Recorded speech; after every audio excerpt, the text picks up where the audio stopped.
ಇಡಿ letter ಬೆನ್ನಲ್ಲೇ ಸಚಿವರು ಆಕ್ರೋಶವನ್ನು ವ್ಯಕ್ತಪಡಿಸ್ತಾ ಇದ್ದಾರೆ. ಇಡಿ ವಿರೋಧ ಪಕ್ಷಗಳನ್ನ ಟಾರ್ಗೆಟ್ ಮಾಡುವ ಏಜೆನ್ಸಿ ಆಗಿದೆ. ವಿಪಕ್ಷ ನಾಯಕರನ್ನ ಬಲಿ ಹಾಕುವುದೇ ಇಡಿಯ ಉದ್ಯೋಗ ಅಂತ ಕೃಷ್ಣ ಭೈರೇಗೌಡ ಆಕ್ರೋಶವನ್ನು ವ್ಯಕ್ತಪಡಿಸಿದ್ದಾರೆ. ಇಡಿ ಬಿಜೆಪಿಯ ಅಂಗ ಸಂಸ್ಥೆಯಾಗಿದೆ ಅಂತ ಆಕ್ರೋಶವನ್ನು ವ್ಯಕ್ತಪಡಿಸಿದ್ದಾರೆ. ರಾಜಕೀಯ ವಿರೋಧಿಗಳ ಮೇಲೆ ಮಾತ್ರ ಕೇಸ್ ಹಾಕಿದ್ದಾರೆ. ಸ್ವಿಸ್ ಬ್ಯಾಂಕ್ನಲ್ಲಿ ಹಣ ಇಟ್ಟವರ ಮೇಲೆ ಕೇಸ್ ಹಾಕಿದ್ದಾರಾ ಅಂತ ಪ್ರಶ್ನೆ ಮಾಡಿದ್ರು. ವಿರೋಧ ಪಕ್ಷಗಳು ಸ್ಟ್ರಾಂಗ್ ಇರುವವಲ್ಲೆಲ್ಲ ಕೇಸ್ ಹಾಕಿದ್ದಾರೆ. ಈವರೆಗೆ 90% ವಿಪಕ್ಷಗಳ ಮೇಲೆ ಇಡಿ ಕೇಸ್ ಇದೆ.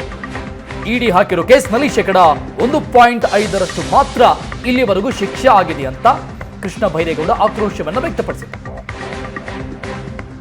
ಇಡಿ ಇರೋದು ಎನ್ಫೋರ್ಸ್ಮೆಂಟ್ ಡೈರೆಕ್ಟರೇಟ್ ಅಲ್ಲ, ಅದು ರಾಜಕೀಯವಾಗಿ ವಿಚ್ ಹಂಟಿಂಗ್ ಏಜೆನ್ಸಿ. ಅದು ಆಪೋಸಿಷನ್ ಪಾರ್ಟಿಗಳನ್ನು ಟಾರ್ಗೆಟ್ ಮಾಡೋಕ್ಕೆ, ಆಪೋಸಿಷನ್ ಲೀಡರ್ಗಳನ್ನು ಬಲಿ ಹಾಕಲಿಕ್ಕೆ ಅಷ್ಟೇ ಇಡಿ ಉದ್ಯೋಗ.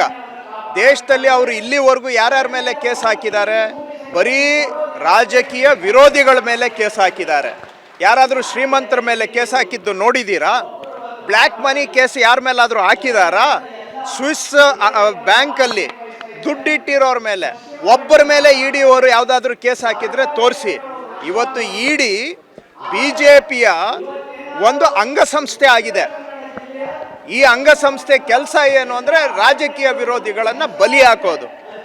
ಇಡೀ ದೇಶದಲ್ಲಿ ಅವರು ಅದೇ ಮಾಡಿದ್ದಾರೆ.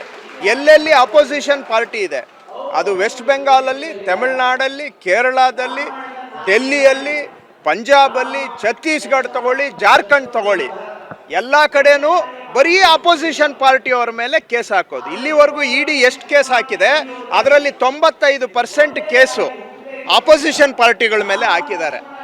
ಹಾಕಿರೋ ಕೇಸುಗಳಲ್ಲಿ ಕೊನೆ ಹತ್ತಿರೋದು ಎಷ್ಟು? ಬರೀ 1.5% ಕೇಸ್ ಮಾತ್ರ ಕನ್ವಿಕ್ಷನ್ ಆಗಿದೆ. ಇನ್ನು 99% ಕೇಸು ಅವರು ಕನ್ವಿಕ್ಷನ್ ಕೂಡ ಮಾಡೋಕ್ಕಾಗಿಲ್ಲ. ಸೊ ಅವ್ರದ್ದು ಏನಪ್ಪ ಅಂದರೆ ಬರೀ ರಾಜಕೀಯ ವಿರೋಧಿಗಳಿಗೆ ಹಿಟ್ ಅಂಡ್ ರನ್ ಮಾಡೋದು ಇಡಿ ಇರೋದು.